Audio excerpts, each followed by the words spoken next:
Good afternoon, everybody. How y'all doing? Great. Yeah, bring that up a little bit. Come on. Let's hear it. The weather is like slightly gray, but that doesn't get us down. We've got a lot of positive spirits. We're in the climate track. We're both hopeful, optimistic, and can do. We get a lot of things done. This is the time. So we're excited about this keynote. We've got something a little different for you all.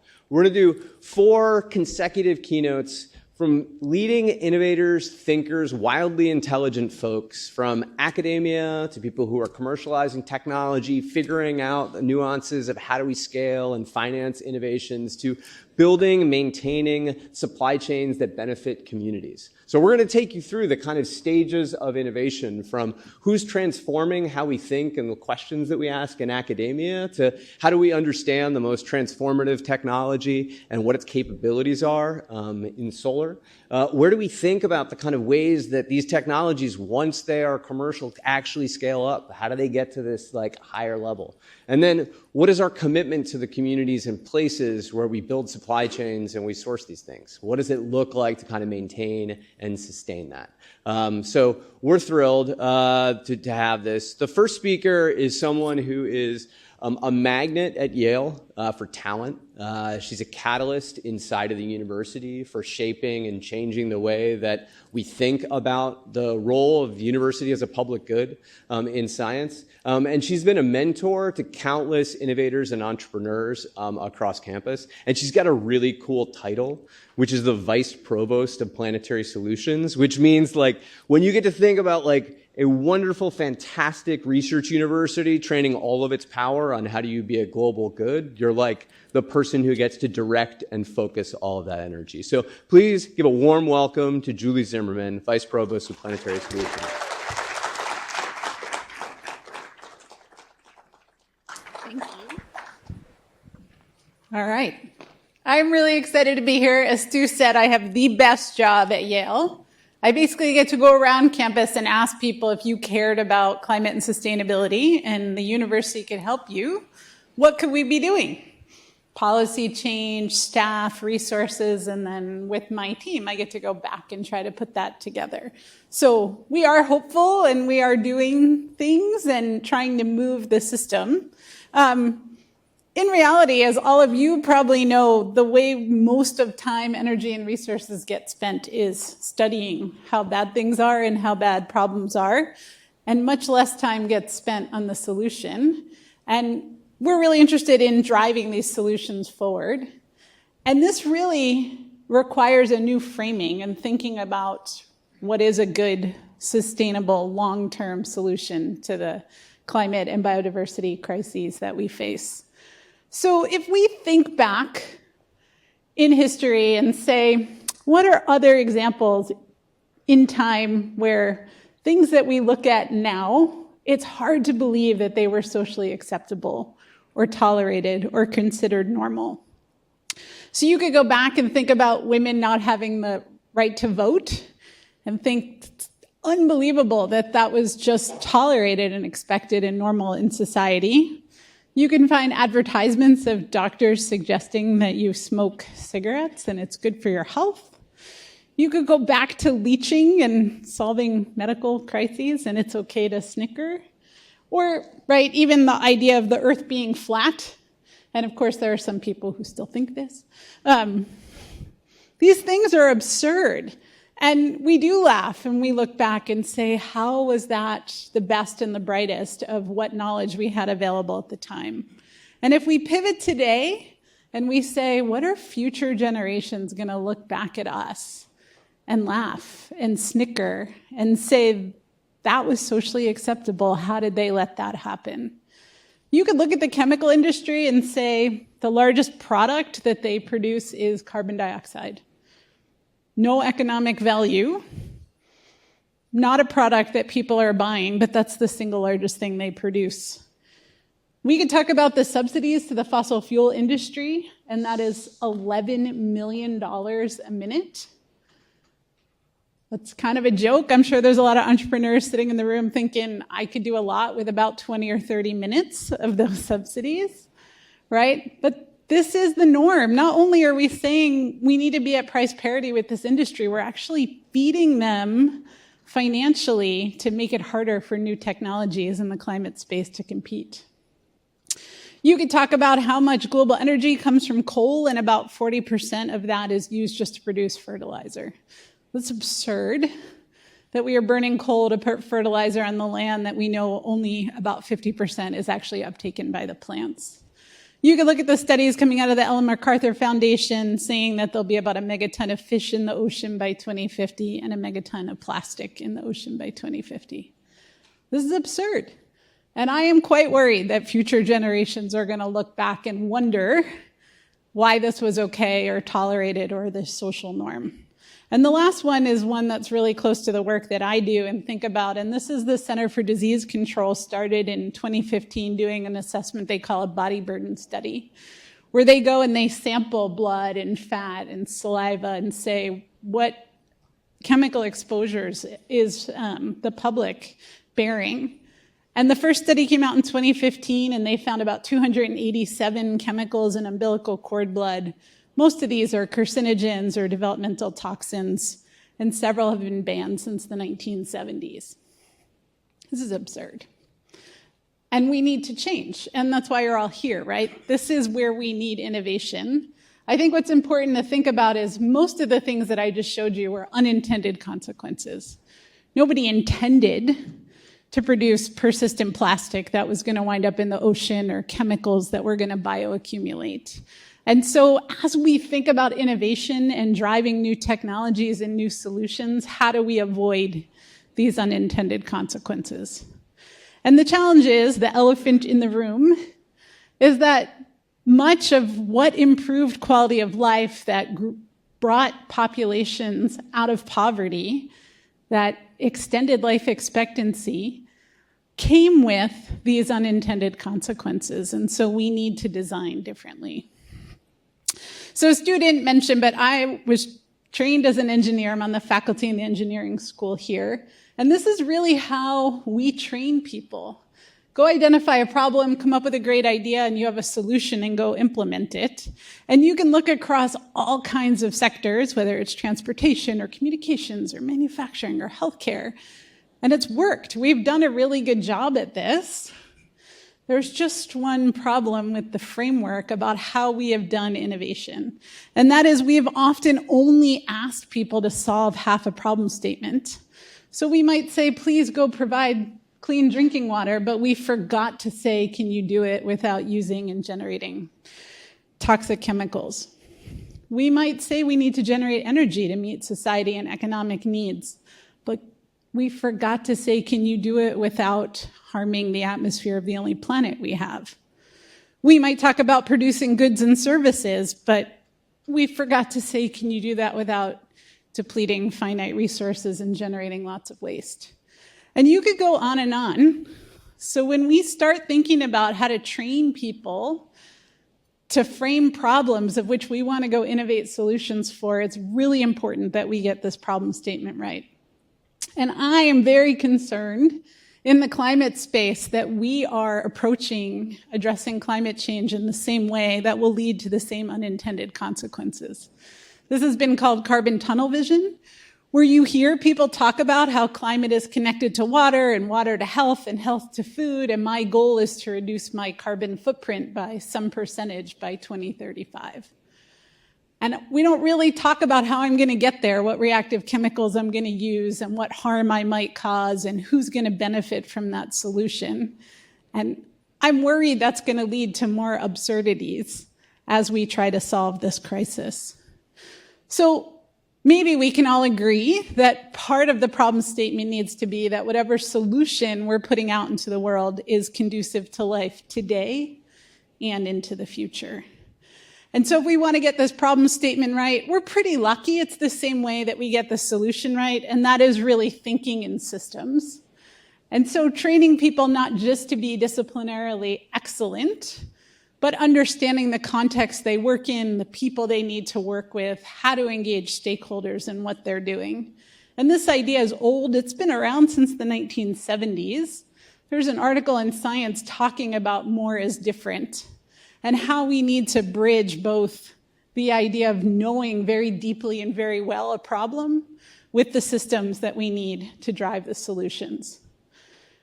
And if that's all very ethereal and doesn't make sense to you, here's a Volkswagen Golf that's been taken apart into all of its requisite components. And it's great. I could design each one of those and they might be quite perfect. But if they don't fit together and the system doesn't work as a whole, I can't actually drive this car. And so it's really important that we don't design solutions that are individual and isolated, but that we understand the system we're working in. So we need to couple our reductionism with systems thinking. It's important that innovation is coupled with sustainability, discovery with development, and then go to scale, as you all know. So in my own research, I do this in a field called green chemistry and green engineering.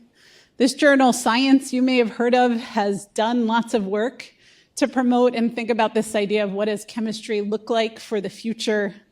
We have articulated both the problem of what today's chemical system looks like and the solutions we need. I don't have time to go through this, but I will point you to this article that also gives you, for the engineers in the audience, a flow chart about how do I actually go design solutions in this way. And I get to run my lab, and I have great students, and we've spun out companies, and we work with the Center for Green Chemistry and Green Engineering here at Yale. And then I get to put on my other hat and go sit in the provost's office and run what we call Planetary Solutions at Yale. And that is, how do we take these ideas and spread them to the whole university, and not just the academic side, but the operations as well. So if you've been around this place long enough, you've heard the saying that Yale is full of stars, but not enough constellations. We have amazing research that happens. We teach awesome classes. We have great alumni, but we have not connected those pieces and found those synergies to drive the solutions to the greatest impact at the greatest scale. So we don't want to think of Yale as an org chart. We want to think of Yale as a community. And how do we connect and work together to advance these solutions? So the mission statement that came out from the Planetary Solutions Steering Committee is catalyzing planetary solutions through all that Yale is and all that Yale does. All that we are. This is our students, our faculty, our staff, our entrepreneurs, our startups, our resources, our buildings, our collections, our community, and all that we do, whether that's teaching and research and learning, but it's also operating buildings and buying lots of stuff and convening and leading. And so this has been called by President McGinnis the true north for the university. How do we orient and organize everything at Yale in the direction of advancing planetary solutions? So this is taking how higher ed is typically organized. We think about the classroom, we think about research, we think about operating this place. If you step back, Yale is a small city. We feed thousands of people every day. We have a hospital. We have to worry about transportation, right? So we have to operate this place as well. And then how does Yale show up on the global stage? And so our idea is that all of that is to drive impact, but we need to find those synergies and connections across that. How do we take research that's happening on campus and put it into practice? How do we take ideas that are happening around how we do construction and help spread that around the region and train a workforce in things like mass timber or building geothermal? So we've been doing a lot of work to build this over the past couple years. Everything from the number of classes that are being organized on campus to creating a new doctoral fellowship program so that we can get students from every school on campus and departments connected to each other, again, to have that disciplinary excellence, but the opportunity to work in systems. We have done a lot to fund research on campus, so we've given out $7 million over the past 4 years to 89 different projects that are faculty-led. And the idea, again, is to seed that research and catalyze new projects that can move off of campus to actually have a positive impact. We're standing up industrial roundtables around the idea of resilience, and that is how to think about uncertain times on a changing planet. And then leading and practicing on campus. So you may be aware the State Department in the US has stepped back from nominating US scientists to participate in the IPCC report Yale partnered with several other institutions to continue that process to make sure American science and American scientists are at the table. Yale is also leading on new technologies on campus, from a new carbon dioxide chiller at the ice rink to geothermal installations that you'll see right across the street to power all the science buildings that are up on the hill. So we really can do this work to catalyze planetary solutions from campus to New Haven to the state, to the country, to the world. And because we can, we must. So we're at an incredible institution with tremendous resources, and I think everybody in our administration and in our community feels a moral obligation that this work is important and necessary, and we need to do it in a way that is systematic and systemic so that we don't lead to unintended consequences. So I'm going to leave this slide up while Stu comes up to introduce the next speaker, of just ways you can plug in and join what we're doing at Planetary Solutions. And thank you for your time.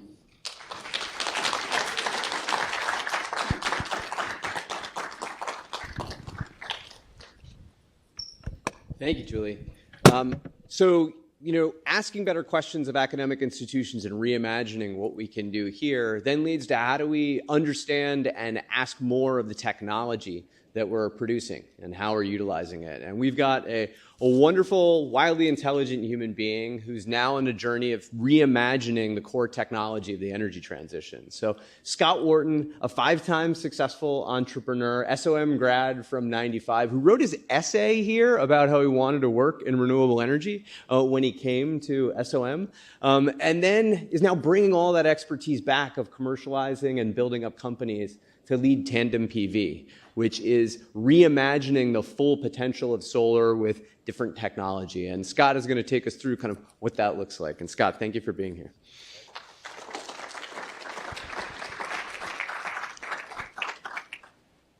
Oops. Thank you, Stuart, for having me here, and great to be here today.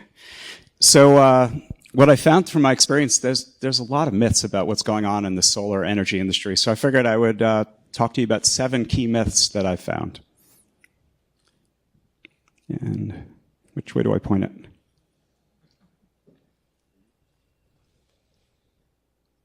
There we go.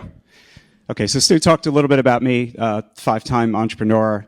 Been fortunate that I was at 2 companies that went public, one that I founded and sold, and then I went to an internal startup that grew to over $1 billion. And now I've come full circle where I did my SOA internship in solar, and now I've spent the last 2 years as CEO of a deep tech solar technology company. So let's talk about myth number 1. Solar is too expensive. Used to be true, not true anymore. So solar is now down over in the last decade about 90%. So if you think about it, from one Trump administration to the next, they were saying that solar was too expensive, and it was, but it's no longer true anymore. And the cost of solar has dropped overall by 400%, and potential to continue to innovate and decline. Whereas if you compare it to fossil fuels, if you adjust it for inflation, it's basically been at the same cost for the last 100 years. And solar is, in fact, now the cheapest energy source in most places around the world. So even without subsidies, solar can be cheaper. In fact, in some cases, there was an article in Bloomberg last week that said that there's a second tipping point, that solar is now so cheap that in some cases, it may be less expensive to just shut down a coal plant than to continue to run it versus running with solar. Okay, myth number 2.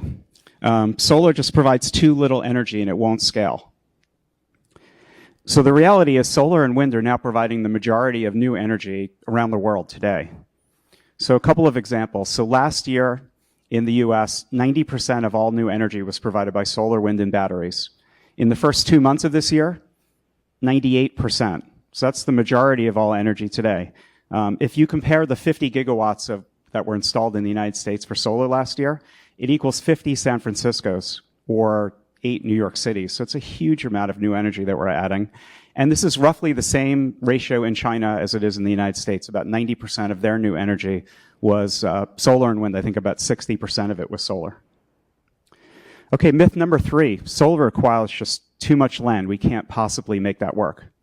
The reality is it's a surprisingly small fraction of land that you actually need to roll out solar Here's a map that shows where solar is most prevalent in the United States.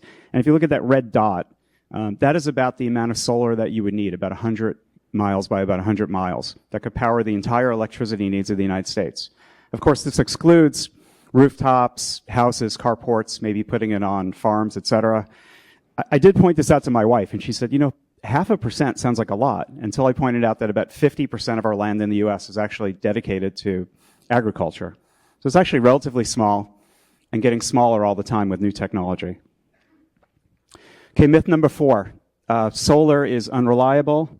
Hey, the sun doesn't shine at night. That is true.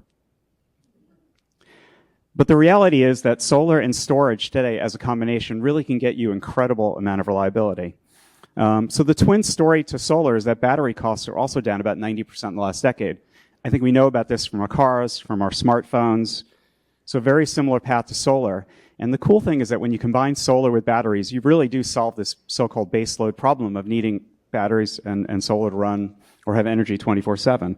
So what's starting to happen is batteries are getting so good that they're actually crowding out, both technically and financially, the need for having things like coal and gas.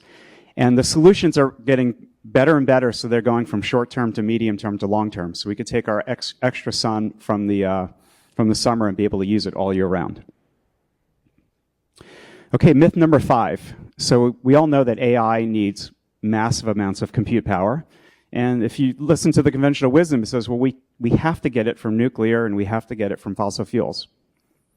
I think the reality is this is wrong, and I'm going to go through points why. So nuclear and fossil fuels today, I would argue, are either too expensive, they're too slow to meet the needs today, or in some cases, they're not available. All right, so let's go each through one of them one by one. Nuclear fission, conventional nuclear.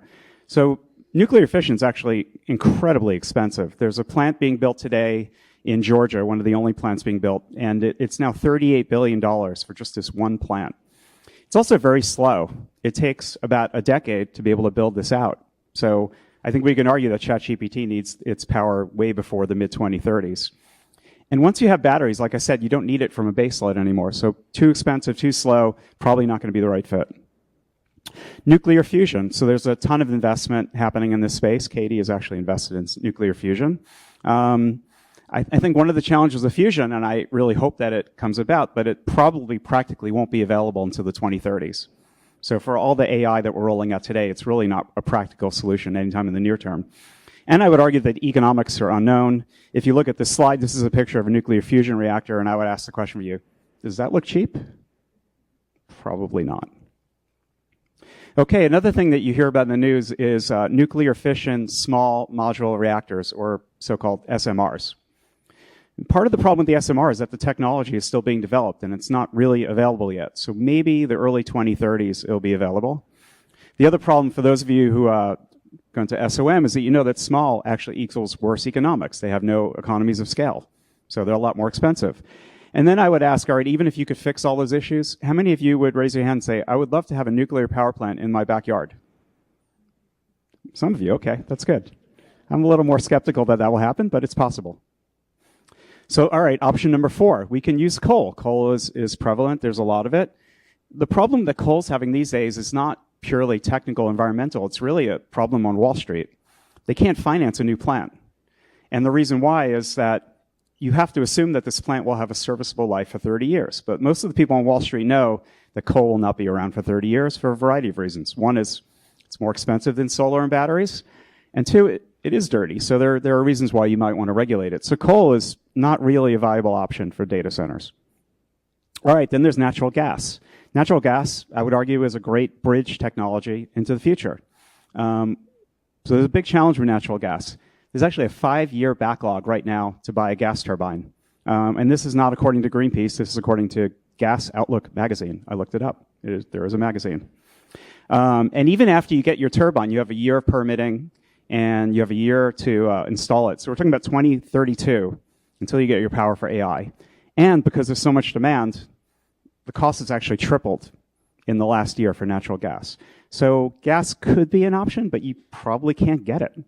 So the reality is you go through all these options and you realize what's available. Solar, wind, batteries, easy to get, relatively easy to install in months, and available to build out for data centers today. All right, myth number 6. We are hopelessly reliant on China for solar technology.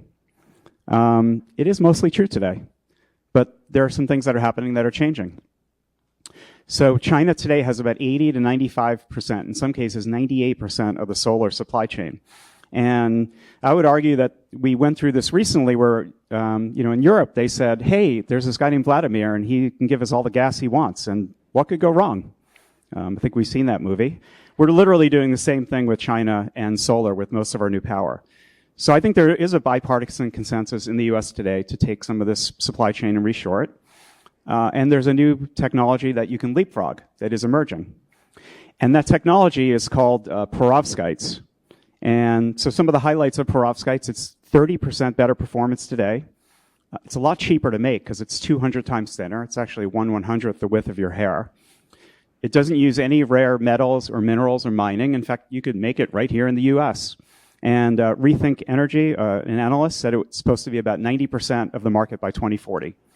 And it just so happens that my company, Tandem PV, is a leader in the space, and we are building our factory today, right now in the U.S., to reshore this and to leapfrog into the future. All right, the last myth, myth number 7. We lack the technology to solve climate change.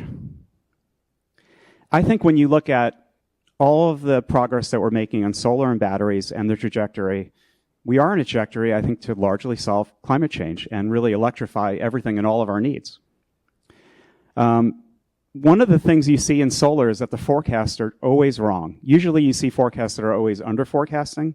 In this case in solar, they are always missing the mark. So the line in black, that's the actual number. The other lines are the prior forecasts that are consistently wrong. Why are they wrong? Because when you have something that's cheaper that everyone wants, like electricity, you get more of it. And there's elasticity of demand that creates a virtuous cycle. And there's an abundant supply of all the things you need to create solar and batteries. So we have the ability to keep making more of it. And I would argue that based on that trajectory, solar and batteries, as they keep getting better, can basically provide nearly all the power that we need. So just one example of that. So China last year deployed 277 gigawatts of solar. Now the United States deployed 50. But in the last 68 years, the United States deployed 180 gigawatts. So China deployed more solar in 2024 than the United States has done the entire history of solar in 68 years. Think about that. That's good. Yeah, you can clap. It's the fastest transition on the planet. And I think what's interesting about it is it's not driven by ideology. It's really driven by cost and economics. And this is only speeding up. So this morning I read that China in the last 4 months deployed 104 gigawatts. So they are just speeding up all the time their solar. And the consequence of this is that their CO2 emissions are dropping. So why is this important? Because most in the Western world, our emissions are dropping. In the developed countries, their emissions are too small to matter. So if you want to solve climate change, this is really a China problem. And China had pledged to drop their emissions by 2030.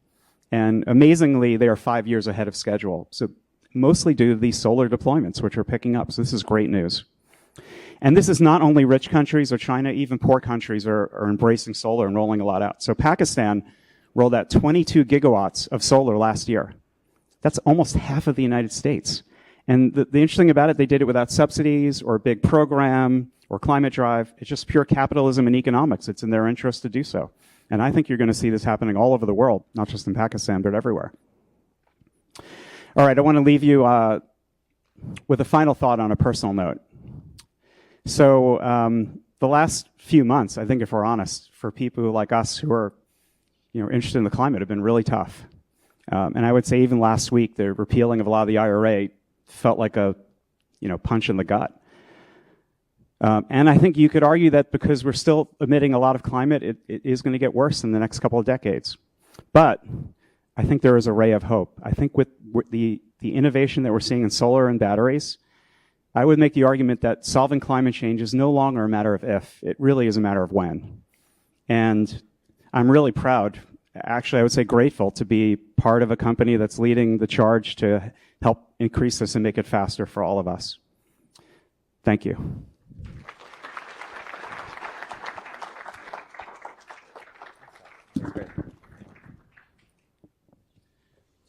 So once we've asked more of our academic institutions and kind of seen, understood what we can ask more of the technology that we have and the deployment, how do we ask more of how we can finance and scale each of these? And so we're thrilled to have Katie Ray here.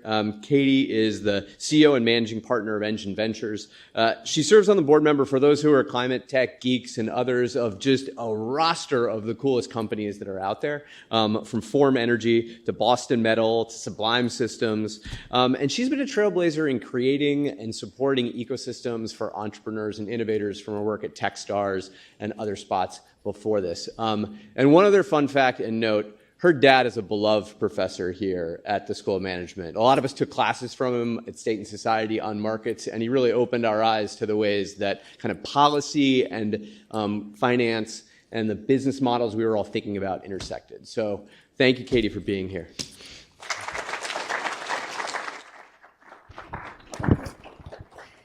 All right. Thank you so much for having me. Ooh, that's a lot of light. All right, so I'm going to take you through a little bit of a journey of what I do, and it was so much fun to hear about solar and what's happening in solar. I run something called Engine Ventures. We spun out of MIT in 2016. I'll take you through the slides in a minute, but I just want to set context.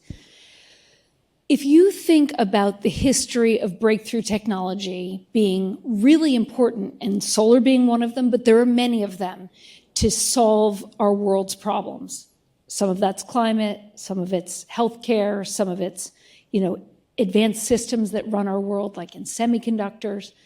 If you look at the funding sources for those types of investments in the US, you will see a steep decline over the last 50 years of venture funding into those things. And pretty much a decline in the US funding those things. And you look at what's happening in China and some other areas of the world where there is massive government funding, whether at the local level or the national level. And that's a pretty scary thought, because these are the types of breakthroughs that run our world. And the US should want to compete there. Our universities should want to compete there. And we need an ecosystem of funders that allows those things to come to market faster and more furiously than anywhere else in the world. And this is not an advertisement for the US. It's how we've had prosperity here and a lot of places in the world. So the solar piece that we just heard is a story of China massively investing, not in perovskites, but in solar energy and manufacturing. And they can then add innovation to that and flood the world with very, very low-cost solar. So how solar plays out will be very interesting. But as an economy and as a country, you want multiple shots on goal for different types of technology that can provide us very low-cost, clean energy. That has been one of our big problems. So whether it's solar and battery, wind and battery, fusion, fission, deep geothermal, you want each of those bets to be running. And then if you talk about decarbonization of industry, another massive problem we have for carbon, right? We're just billowing out all this smoke and things that we don't want in our world. How do you solve that problem? There are very few venture capital funds that want to take on that risk, despite that there's a lot of people investing in climate. So during our lunch conversation, what we were talking about was folk. And how do you get from a great idea to a first-of-a-kind plant so that you can scale up and scale down the cost of things in order to have them be widely available and reverse our climate issues? That is a gnarly, nasty problem. And it is the second valley of death. The first valley of death is translation out of breakthrough labs. And the second valley of death is folk. Now, I just want you all to know, I am deathly afraid of heights. So when the person on my team put this slide together, I literally almost had a panic attack. But we conquer our fears, all right? So last fall, I went and learned how to paraglide. And that was the scariest thing I've ever done, but it is what I do every single day in the business I run. I work with people through these valleys of death. And that is the most fun thing you could do, because at the end of that rainbow, we have many possibilities to create the energy we want. We have many ways to decarbonize and think at a systems level about how we're going to fix what we've caused on this planet. But to get there, you have to get through these folk projects. There is always a first of a kind. So there's a great idea out of a lab, you prove it, you get your paper in Science, you are feeling so good, you get your first round of venture capital or a strategic invest into you, and then you are ready for your folk. And everybody says to you, that's great, go get her done. And you make the rounds to the venture capitalists, and they all say, boy, China, wow, they can produce it at a much lower cost, or, hey, come back when the costs have gone down. Those US government dollars from the IRA probably are at risk now. And you see a ton of things like infusion, or advanced geothermal, or energy storage, or small nuclear. I mean, I could go on, space solar, hit cash out, because no one is willing to fund the cost down. And it happened in Climate Tech 1.0. By the way, all these make me absolutely nauseous to look at them. If anybody cares, there is this thing in Alaska every year where they literally do this. They crash cars into the mountain. And so what you see is a lot of distressed and stranded assets. If you looked at Axios today, I didn't get to read the article, but apparently there's a whole bunch of climate tech funds shuttering. Happens every single cycle. And if we are going to get these breakthroughs in all kinds of areas through, we have to get through this valley of death, this second valley of death. And we have to have the guts to do it. And there is no savior in this. There's no one fund. There's no one way to do it. It's incredibly complex. And actually, if we learned anything at SOM, it involves government, it involves private capital, it involves philanthropy, it involves really freaking gutsy people, like the speaker you just saw before this, but a whole group of those people. And they are throwing themselves off a cliff and doing what we call the Evel Knievel, not the crash and burn strategy. They have a plan. You talk to Scott, he's got a plan. He knows how he's going to manufacture. He knows who he needs to hire. He knows how much capital he needs. And he knows how to scale up this company. He could be right on timing. He could be wrong on timing. But if we don't produce people like him and the many other climate entrepreneurs there are, we are never going to get to our goals.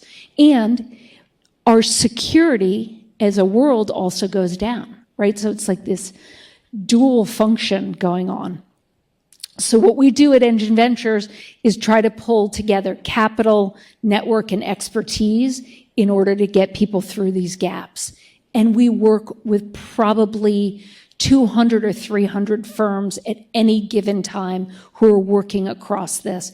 It takes massive collaboration to get there. And because we do that, I'm right now involved in opening many of these plants. So Boston Metal will open their first plant in Brazil in hopefully less than a week. They will take mining slags from all kinds of mines and turn it through an electrification process into high-value metals. Awesome. They will eventually get to green steel. Or Commonwealth Fusion is building their first reactor called Spark.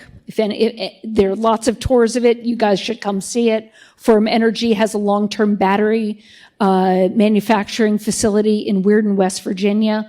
Lilac has a facility in Nevada. These are all first-of-a-kind factories that got here because of a collaboration between private capital, public capital, and the will of incredible entrepreneurs. And we have so much room for growth in this. I'll just use Commonwealth fusion as an example. It is a different, very dense form of energy. You can bet against it, but it will be the form of energy many of you will see and your kids will see. It is complementary to solar, but very, very important. This is being built in Fort Devens, Massachusetts right now. They've received about $2.5 billion worth of funding, private funding, less than 50 million of public funding. Like, just think about that ratio. In China, they're investing $15 billion a year in fusion. The US government is doing a couple $100 million right now. And so why would China be doing that if there was no hope in fusion? There is the Chinese are incredibly smart on these things. But this is the US version. They're probably about 10 years ahead of any fusion company on the planet. And this facility will open in 27 and prove net positive energy. The will to get there it is like going to the moon. And when we get there, you will open up a whole set of industries and facilities that you should want to be here. And this form of energy is incredibly dense and incredibly inexpensive. Scott and I could probably debate this, but that would be a different fireside chat. But these are the kinds of things that we work on. And that little tiny plant would sit in a basketball gymnasium. So the fusion that you saw is ITER, that Scott put up on the board is ITER. That's many, many orders of magnitude bigger than this facility, and this will produce more energy. We have learned so many lessons from the edge of getting to a great idea, to folk and scale up. And the first one is these are rarely bankable. Most people who do infrastructure investing want to invest into the 5th or 6th plant. But it doesn't mean you can't finance them. But it often looks like a combination of investors. It's strategic, it's venture, it sometimes is government, it's sometimes philanthropy, state government, or of national interest. And you have to embrace it. Like, you've got to embrace how messy it is to get through it and how many people you need involved to get it done. And you've got to stay incredibly flexible on that and often think about the scale at which you're investing. The conversation I had at lunch is probably the 1,000th conversation I've had on this. It's like, how big does your first plant have to be? How much do you have to invest to prove it? And almost everybody starts with largest maximal plant and fastest to market, and they all end in smallest we can to prove out that our economics work so we can build a larger one. Neither is correct, but generally on the right is where you can get the funding because it is so complex. And the capability gap of understanding this is very real. There are so few investors out there who understand what perovskites are or how plasma fusion is actually created or any of these other breakthroughs that we need. So all of you, I embrace to say, hey, if you're in finance, let's learn about it. If you're an entrepreneur, you should learn about what's actually behind it, because that creativity gap met with a knowledge gap is how we get to the solutions. So that's just a small window into what I do every day working with these entrepreneurial companies. And if you're ever in Boston, come say hi. Thank you.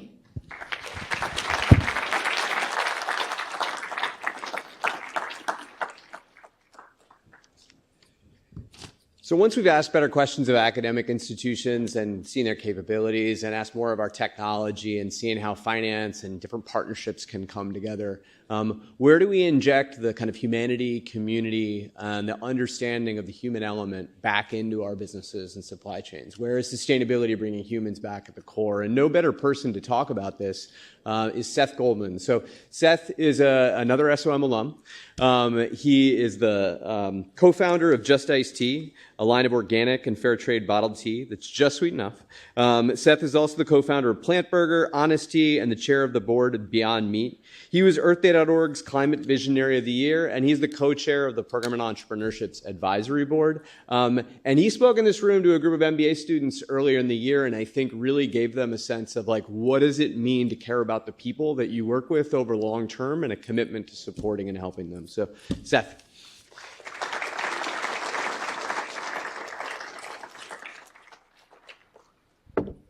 Thank you. It's always nice to be back at SOM. SOM is literally the birthplace of the ideas that led to the creation of Honest Tea and Just Iced Tea. I was a student in Barry Nailbuff's competitive strategy course, and the topic was the cola wars, what was going on between Coke and Pepsi and how they were battling, and they were just throwing more money trying to sell one fizzy brown liquid compared to another fizzy brown liquid. And instead, Barry said, well, is there any other way to compete? And my hand went up. Yeah, they should be thinking about different sweetness levels, different sourcing. And so it was an idea that we were both excited about at the time, but like many second-year students, I had to find a job and was more focused on that. So it was only 2.5 years later, after I had moved down to Bethesda, Maryland, I went for a run in Central Park, and I went up to New York for a presentation, and after the run, I was thirsty, and I emailed Barry. I said, there's still this opportunity here. I think I'm ready to do something about it. And Barry had just come back from India, where he had been doing a case study of the tea industry and come up with the name Honest Tea. And it was kind of like, the explosion. Wow, that's the name, that's the idea for that less sweet drink, which initially only had some organic ingredients, but once we launched, I made my first presentation to 17 Whole Food stores in the Mid-Atlantic. I had five thermoses and an empty Snapple bottle, and they placed an order for 15,000 bottles. It was all a little surreal. But once we launched, we realized that tea could become a product. It is sourced obviously from the ground. We could make it organic, and so we became the first organic bottled tea and the first fair trade bottled tea. This is Honest Tea. We grew it. We sold it to Coca-Cola in 2011. And I thought I was moving on to other things. By 2015, I took on that role at Beyond Meat as executive chair of the board, and then transitioned entirely out. So when I got a call from Coca-Cola in 2022, and it just happens to be 3 years ago exactly this week, when they told me that Honest Tea was being discontinued, I was shell-shocked. I just couldn't believe it. We had put so much into building it. But what had happened is during the pandemic, Coke had lost track of the supply chain. And I'd go to stores, and where there should have been 12 varieties of Honest Tea, there might be 1 or 2, or for weeks at a time, there were none. And so they said, yes, we're trying to simplify our business. We have 3 tea brands. There's Gold Peak, there's Peace Tea, and Honest Tea. We're going to keep Honest Kids, but we're going to move on from Honest Tea. And so I described that as a gut punch when it happened. And this was a LinkedIn post I put out. It got more than 1 million views because we cared so much about what we were building. And it wasn't just me or the employees or even my family. It was up and down the supply chain. The tea gardens, the people in the tea gardens found out about Honest Tea being discontinued from my LinkedIn post, not from the Coca-Cola company. President Obama, who is a big fan of Honest Tea, literally his office called and said, is there any way he can order a pallet of Dragon Green tea before it is discontinued, which was a little funny. But also the consumers really got excited and concerned about it, and here really upset, and how I will miss my peach oolong. So all of those things were sad moments, but the one communication I got that triggered me to action was this email. This was from a tea garden, a tea supplier that I had worked with. I actually had worked with this gentleman's father when I was launching Honest Tea. And he wrote, while the financial consequences are material, the loss of confidence in organic and fair trade that this decision is likely to engender is really very saddening, and I would hate to, I want to fight the suggestion that somehow this was a failed experiment. And so for someone who, for me, that is the motivation of what I build, trying to demonstrate we can source in different ways. And you heard Julie talk about this idea of integrated systems and self-contained agriculture, especially agriculture not reliant on pesticides, chemical synthetic pesticides or fertilizers. This was a real, for me, the last spark I needed to say, I'm going to do something about this. And so we had to move quickly. This was, again, it was May of 2022, and we said, if you're going to launch an iced tea, you have to be in the market during the tea season. Once you get to November or even October, it's eggnog season and pumpkin spice. The stores don't want to hear about iced tea.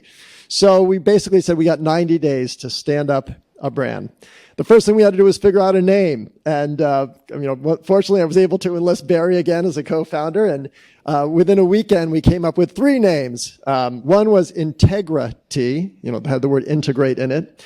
One was Tea Lovers Company, TLC. And then the third was Just Iced Tea, or as you could read it, Justice Tea.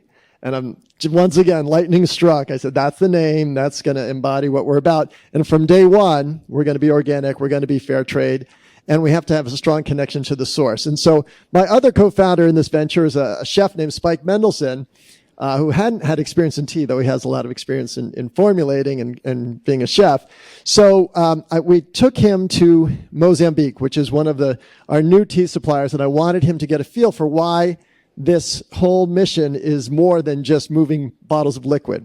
So I'm going to show you a video in a second. It's a short one, but just to give you a feel for, in a way that I could never describe, how what we do supports these ecosystems and these communities.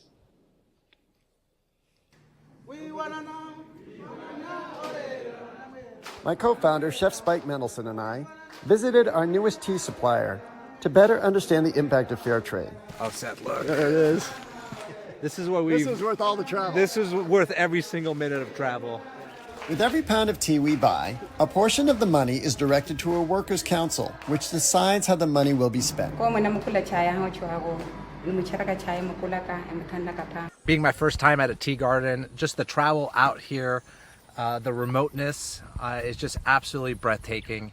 And of course, the people, the people here that make up the tea gardens, that farm the land and take care of it. The natural ecosystem, the incredible balance here. There are no external inputs. Everything for this garden is supported comes from the garden. It's all here.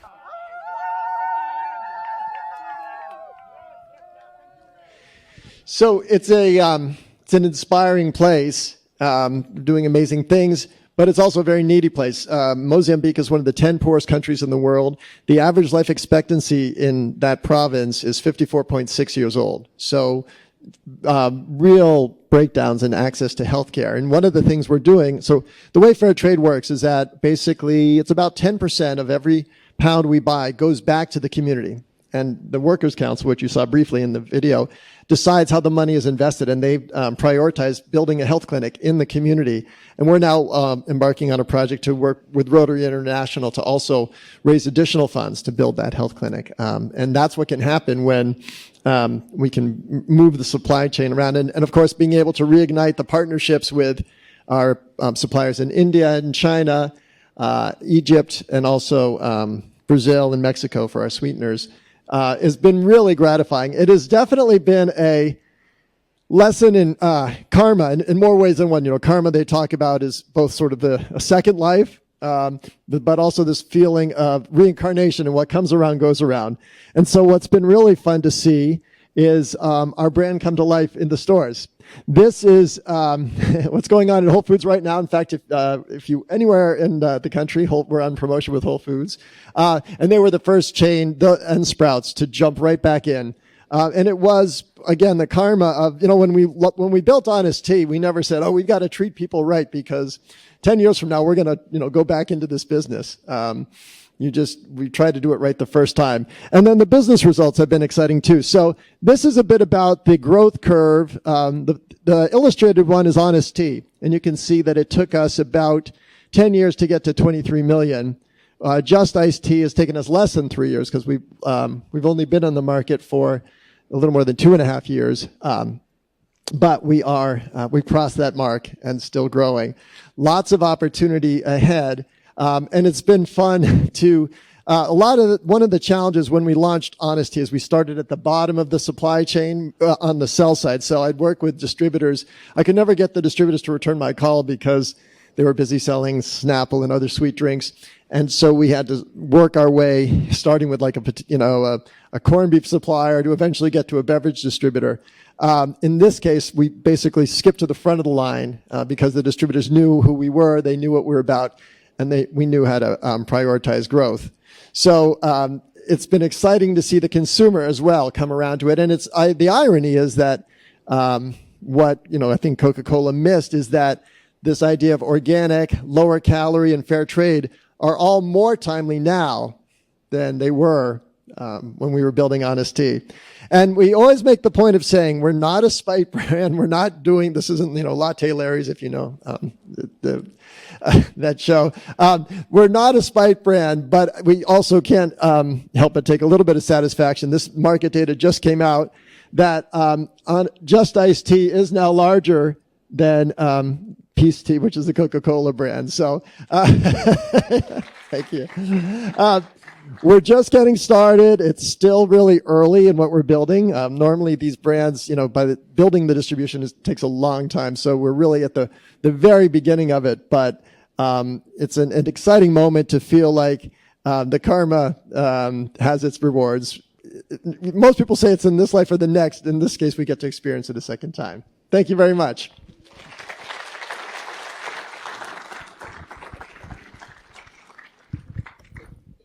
Thanks so much. So can everybody join me in a big round of applause for Julie, Scott, Katie, Seth?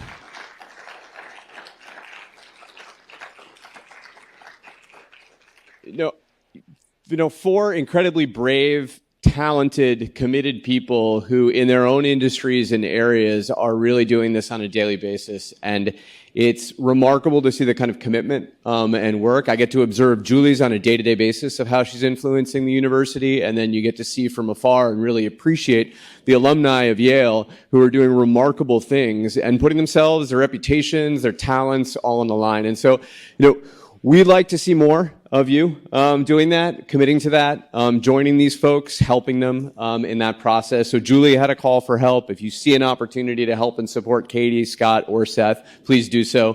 One thing we'd like to offer you on the way out as well is a bottle of Just Iced Tea. So, we hope this climate track is very refreshing, and there's a refreshing beverage for you all out there. So enjoy. The next panel in the climate track will actually have two going on concurrently, one on water innovation and another on Fervo's energy financing journey. So a folk project, just like Katie and Scott were talking about. Thanks, y'all.